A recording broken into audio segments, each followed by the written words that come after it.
예. 예루살렘에서 바울을 죽이려고 하는 유대인들의 음모가 아주 본격적으로 진행이 됩니다. 12절에 보면 날이 새매에 유대인들이 당을 지어 맹세하되 바울을 죽이기 전에는 먹지도 아니하고 마시지도 아니하겠다 하고 이같이 동맹한 자가 40여 명이더라. 예. 야, 무시무시하죠? 바울 한 사람을 죽이기 위해서 바울을 죽이기 전에는 먹지도 않고 마시지도 않겠다. 이렇게 당을 지었다는 거예요. 예. 당 이름을 뭐라고 해야 될까요? 바울 살해당. 예? 바울을 죽이기 전에 먹지도 않고 마시지도 않겠다. 40명이 예? 동맹을 했다는 거예요. 이야. 예, 맹장일수록 적이 강하다 이런 말이 있는데 바울은 영적 세계의 맹장이잖아요. 맹장. 예?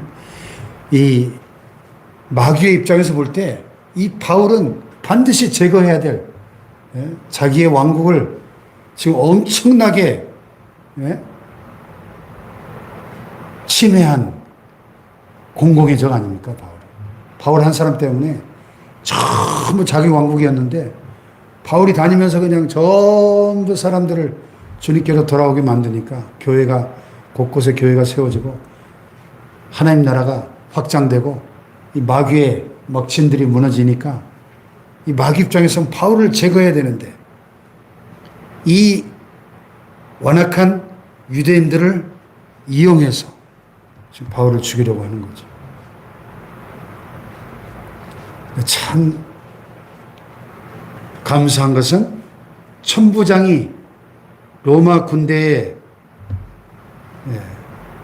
높은 자리에 있는 이 천부장이 계속 지금 이런 위기 때마다 천부장이 그 공권력으로 바울을 살려줍니다. 할렐루야.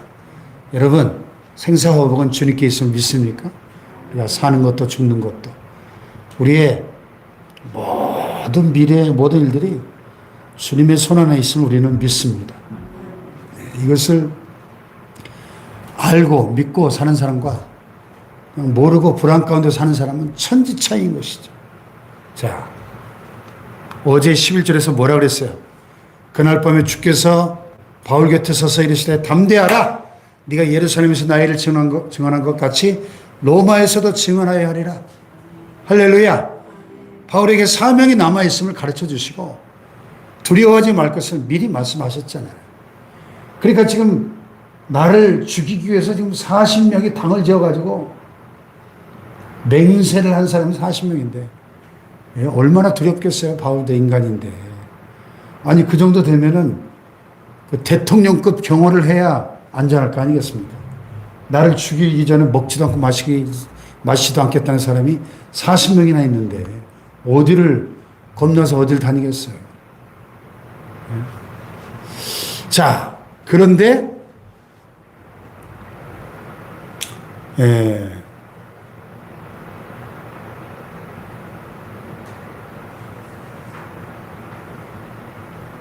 그렇게 맹세를 하고 이들이 대제사장들과 장로들에게 가서 뭐라 그래요? 우리가 바울을 죽이기 전에는 아무것도 먹지 않기로 굳게 맹세하였으니 이제 너희는 그의 사실을 더 자세히 물어보는 척하면서 공의와 함께 청장에 청하여 바울을 너희에게로 데리고 내려오게 하라. 우리는 그가 가까이 오기 전에 죽이기로 준비하였노라. 자, 이 엄청난 살해 음모가 착착착착 진행되는데 때마침 바울의 생질이 조카가 그들이 바울을 죽이려고 매복하였다 하는 이 첩보를 듣게 됩니다. 이야, 이 비밀리에 진행되는 이 첩보를 어떻게 알겠어요? 근데 때마침 바울의 조카가 그 소식을 듣고 바울에게 알려줍니다. 하나님이 개입하시는 거죠.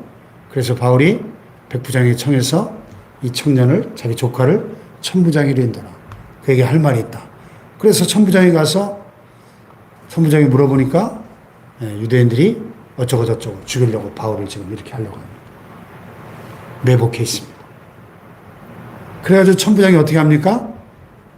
네. 백부장 둘을 불러서 밤 제3시에 가이사랴까지 갈 보병 200명, 기병 70명, 창병 200명을 준비하라. 와, 엄청난 경호대네요. 그죠? 거의 그 당시 예루살렘을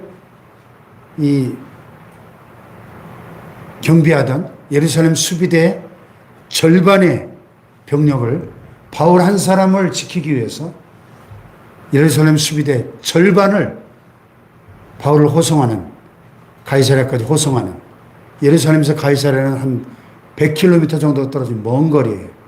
가이사랴의 로마 총독 벨릭스에게로 호송하는 거죠. 이 정도 되면 거의 대통령 경호급이네요. 보병 200명, 기병 70명, 창병 200명. 참, 하나님이 함께 하시니까 이 세상에 공권력을 동원해 가지고 바울 한 사람의 생명을 보호하시는 겁니다. 할렐루야. 네. 그래서 오늘 말씀의 제목을 보면 사명자를 지키시는 주권자 하나님. 여러분, 우리가 하나님께 받은 사명이 있다면 그 사명이 끝날 때까지는 주권자 하나님이 우리의 삶을 책임져 주시는 거예요. 할렐루야. 이 믿음이 우리에게 필요합니다. 사명자.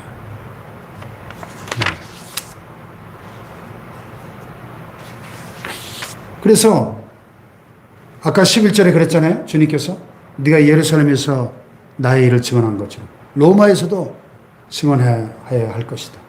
로마까지 어떻게 가죠? 예? 땅끝이에요. 땅끝. 그 당시 예루살렘에서 로마는 완전히 땅끝입니다. 그 먼 곳에 바울이 지금 억류되어 있는 상태인데 어떻게 가죠? 예. 총독 벨릭스에게로 가서 거기서 정식 재판을 받고, 그래서 로마 시민권자이기 때문에 가이사 황제에게 상소를 합니다. 당시 로마 시민권자는 황제 앞에까지 가서 직접 재판을 받을 권리가 있었어요. 대단하죠? 요즘으로 말하면 1심, 2심, 3심까지 대법원까지 항소할 권한이 있는 것처럼 바울에게는 로마 황제에게로 항소할 로마 시민권이 있었어요. 그래서 황제에게 항소를 하고, 그래가지고 가이사랴는 항구거든요. 배를 타고 로마까지 죄수의 신분으로 압송을 당하는 거죠. 그래서 로마에 들어가게 됩니다. 할렐루야. 참, 이 하나님의 섭리가, 이 하나님의 인도하심을 보십시오. 우리 하나님의 사람들에게는 이러한 하나님의 섭리가 함께 하시고 하나님의 보호하심과 하나님의 인도하심이 늘 함께하고 있음을 믿습니다. 할렐루야. 그러면 우리의 남은 생애 가운데 나는 사명자임을 깨닫고 사명자를 지키시는 주권자 되시는 하나님의 보호하심과 인도하심이 늘 함께하심을 믿고 살아가시기를 주님의 이름으로 축복합니다. 기도하십시다.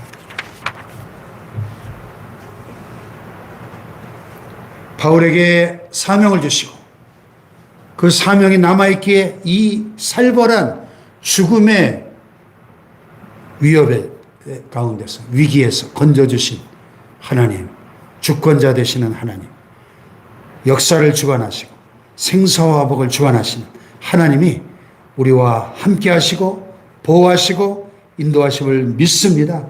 이 믿음으로